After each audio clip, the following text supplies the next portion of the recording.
Таудағы лабораторияға жұмыс істеуге бару сәтсіз идея болуы мүмкін.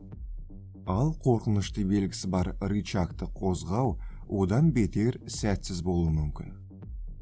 Алайда өткенді ойлау тым кеш. Өйткені сіздерге арттарыңыздан қуған зомбилерден қашып үлгеру керек. Сіздің қасыңызда тазалаушы, лаборант және жасы үлкен профессор бар. Сіздер зомбилерден біраз алыстап үлгердіңіздер. Алайда қашуға тек бір жол қалды. Ол ескі арқанды көпір. Сіз бұл көпірді 1 минутта өте аласыз, лаборант 2 минутта, ал аса жылдам емес тазалаушы 5 минутта өтеді. Профессорға көпірді өту үшін 10 минут қажет. Профессордың есептеуі бойынша зомби сіздерді шамамен 17 минутта қуып жетеді екен. Бұл уақыт көпірді өтіп, оны құлатуға жету керек. Өкінішке орай, көпір тек бір уақытта 2 адамға шыдай алады. Сонымен қатар, дала өте қараңғы, ал сіздерде тек бір майшам бар. Сонымен, сіз барлығын құтқаратындай жоспар ойлап таба аласыз ба?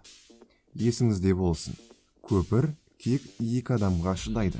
Көпірді өтіп бара жатқан адам не майшамды ұстау керек, не майшам ұстап келе жатқан адамның жанында болуы керек.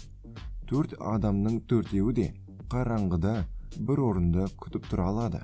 Алайда қараңғыда көпірден өте алмайды. Және ең бастысы, зомби келерден бұрын 4 адамның 4-еуі де көпірдің басқа жағында болуы керек. Әйтпесе, зомби көпірді құлатады. Сіз құлыққа бара алмайсыз. Өзенді жүзіп өте алмайсыз. Зомбимен де достаса алмайсыз.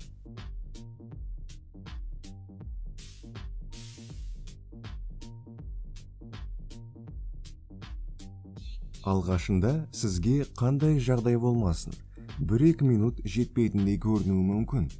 Алайда бұл олай емес. Бұл жұмбақтың шешімі ең баяу жүргіншілерді бірге өткізуде. Алайда сізге майшам керек болғандықтан, оны жылдам жүргіншілер ғана тасуы керек. Сонымен, сіз лаборантпен бірге көпірден өтесіз. 2 минут өткен соң, сіз лаборантпен көпірдің арғы жағына жетесіз.